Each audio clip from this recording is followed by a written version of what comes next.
তাই আপনাদের সকলের মধ্যকার পরমাত্মাকে আমার প্রণাম। আশা করি সবার পুজো খুব ভালো কেটেছে, সবাই খুব এনজয় করেছেন।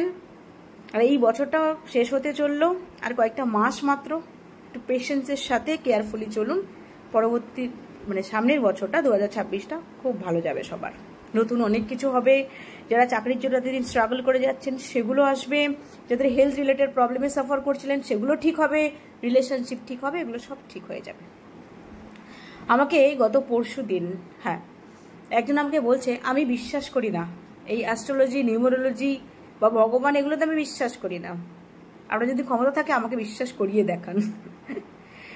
আপনি যেমন জন্ম হয়েছে, মৃত্যুটা চিরন্তন, ওটা সত্য। যেমনভাবে ভগবান আছেন সেটা সত্য, সেরকমভাবে এগুলোও এক্সিস্ট করে, এটাও সত্য। আপনি যদি নাস্তিক হয়ে বসে থাকেন, আপনি বিশ্বাস করবেন না বলে বসে থাকেন, কার ক্ষমতা আছে আপনাকে ভগবান বোঝায়? যে ভগবানের এক্সিস্টেন্স আছে সেটা প্রমাণ করে কার ক্ষমতা আছে? এগুলো ফিলিংসের ব্যাপার, নিজের মধ্যকার যে বিবেকবোধ, মধ্যকার যে বোঝা পড়ার ব্যাপার।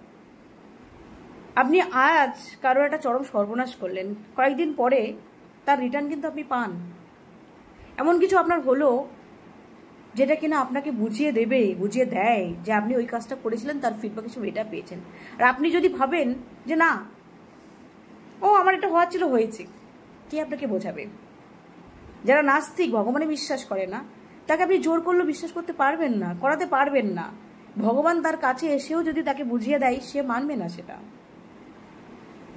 এই যে এত পুজো হলো, এত অ্যারেঞ্জমেন্ট কয়েকটা দিনের জন্য, মানুষ কত আবেগ, ইমোশন, ভক্তি সব দিয়ে, প্রাণপণ দিয়ে পুজোটা করলো। ভগবানের এক্সিস্টেন্স নেই, ভগবান নেই। ভগবান যেমন আছে সেরকমভাবে গ্রহ, নক্ষত্র, অ্যাস্ট্রোলজি, নিউমেরোলজি সব আছে। আপনি একটা ডেট অফ বার্থ আমাকে শেয়ার করুন, অ্যানালাইসিস করতে দিন, প্রেডিকশন আপনাকে আমি করিয়ে দিই, তারপর আপনি দেখুন না এগুলো ম্যাচ করে কিনা। আপনার সম্পর্কে আমি তো কিচ্ছু জানি না, বাট আমি আপনাকে এমন বলবো, প্রেডিকশন করে বের করে অ্যানালাইসিস করে বলবো, আপনি ম্যাচ করিয়ে দেখুন না সেটা সত্যি হয় কিনা। জোর করে আমি কি করে আপনাকে বিশ্বাস করাবো? সেটা কখনো পসিবল নয়। আর আপনি নাস্তিক হয়ে থাকলে, ভক্তি, শ্রদ্ধা এগুলো যদি আপনার মধ্যে কিচ্ছু না থাকে, আপনার মধ্যে কোনো কিছু এন্ট্রি নিতে পারবেন না। শুধু রোগ ব্যাধি, বাজে জিনিসগুলো এন্ট্রি নেবে। সেটাকেও আপনি মানবেন যে না, এটা হবারই ছিল, তাই হয়েছে। তাহলে আপনাকে কে বোঝাবে? আর কার দায় পড়েছে বোঝানোর? যেটা সত্যি, যেটা চিরন্তন, সেটা কেন জোর করে বোঝাতে যাব? ওটা আপনি যখন বিপদে পড়বেন, আপনি যখন প্রবলেমে পড়বেন, আপনি নিজেই এমনি বুঝতে স্টার্ট করবেন, তখন আপনি নিজেই ভগবানকে ডাকতে স্টার্ট করবেন।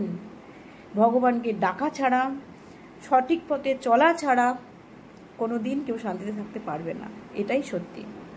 আজকে একটা জিনিস দেখাই, আপনারা জাস্ট ম্যাচ করিয়ে দেখুন, দেন আপনি বুঝতে পারবেন যে অ্যাস্ট্রোলজি বা নিউমেরোলজি সেটা কতটা এক্সিস্ট করে, কতটা সত্য, সেটা আপনাদেরকে আমি জাস্ট দেখাচ্ছি, দেখে নিন।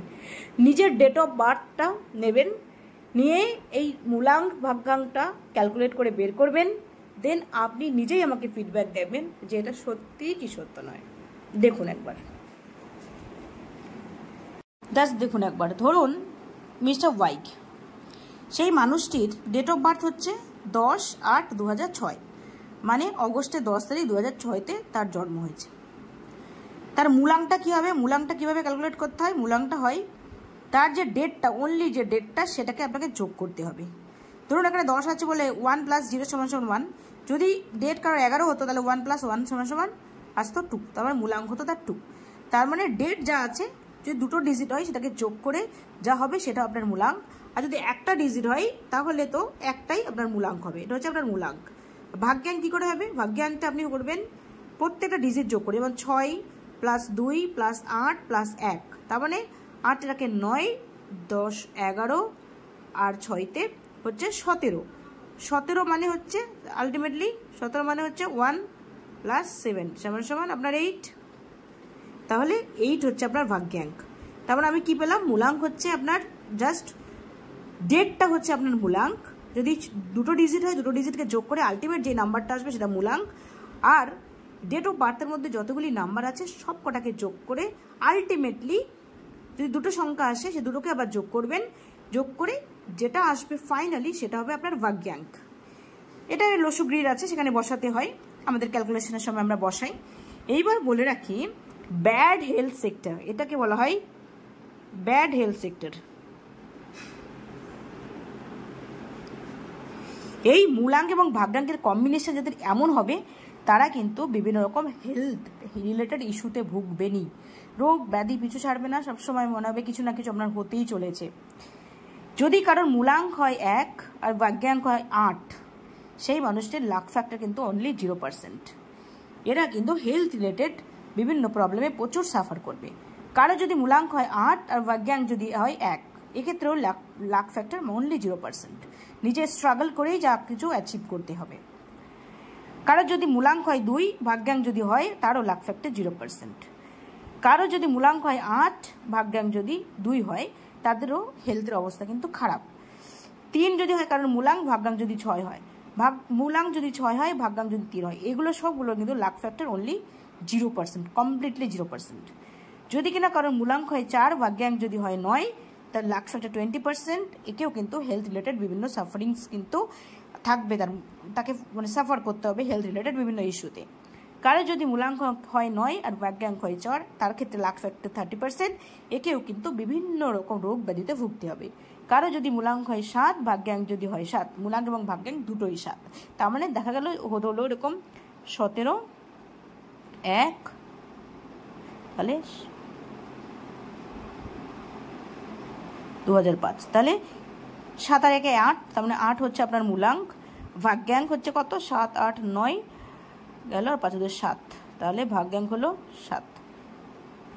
এই এটা এটা এটা যদি আমি 7 তারিখ ধরলাম 7, তাহলে এই যে মূলাঙ্ক আর ভাগ্যাঙ্ক যদি 7, মূলাঙ্কেও 7 এলো, ভাগ্যাঙ্কেও 7 এলো, সেই ক্ষেত্রেও কিন্তু আপনাকে এই হেলথ রিলেটেড সাফারিংসে ভুগতে হবে। এটা একটু ভুল হয়ে গেছে।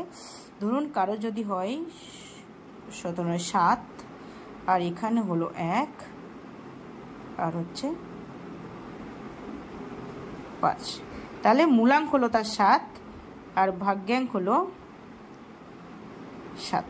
এই মূলাঙ্ক আর ভাগ্যাঙ্কে যদি 7 7 আসে, একেও কিন্তু হেলথ রিলেটেড বিভিন্ন সাফারিংসে মানে সাফারিংস টলারেট করতে হবে। তাহলে দেখে নিন আপনাদের যাদের মূলাঙ্ক ভাগ্যাঙ্ক এই কম্বিনেশনসের মধ্যে কিছু এসেছে, যেমন মূলাঙ্ক 1 ভাগ্যাঙ্ক 8, মূলাঙ্ক 8 ভাগ্যাঙ্ক 1, মূলাঙ্ক 2 ভাগ্যাঙ্ক 8, মূলাঙ্ক 8 ভাগ্যাঙ্ক 2, মূলাঙ্ক 3 ভাগ্যাঙ্ক 6, মূলাঙ্ক 6 ভাগ্যাঙ্ক 3, মূলাঙ্ক 4 ভাগ্যাঙ্ক 9, মূলাঙ্ক 9 ভাগ্যাঙ্ক 4, মূলাঙ্ক 7 ভাগ্যাঙ্ক 7, দুটোই 7।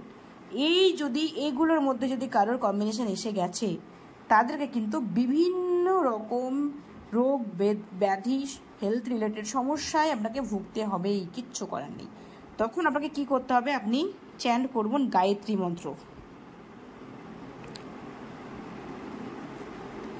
গায়ত্রী মন্ত্র চ্যান্ট করবেন রোজ কম করে 108 বার। আর এটা কিন্তু আপনি বাসে যাচ্ছেন, ট্রেনে যাচ্ছেন, মন্ত্র চ্যান্টিং করে নিলাম ওভাবে হবে না। কিন্তু আপনি একটা পরিষ্কার আসনে বসে পরিষ্কার জামা কাপড় পরে 108 বার ভক্তি ভরে আপনাকে গায়ত্রী মন্ত্র চ্যান্ট করতে হবে। এই মন্ত্র চ্যান্টিং কিন্তু একদমই মজার বিষয় নয় যে আমি করে নিলাম হয়ে গেল, আমার কাজ করছে না কেন, এভাবে হয় না। ভক্তি ভরে আপনি করে দেখুন, আপনি ডেফিনেটলি বেনিফিট পাবেন। ভক্তি না যদি ভক্তি না থাকে মনে, আপনি জাস্ট করে নিলেন, তাতে কোনো কিছুই হবে না, কোনো কাজই করবে না। তাই নিজেরা নিজেদেরটা চেক করুন, তাহলে নিজেরাই বুঝতে পারবেন এই জিনিসের এক্সিস্টেন্স রয়েছে কি নেই। ভালো থাকবেন সবাই, বাই।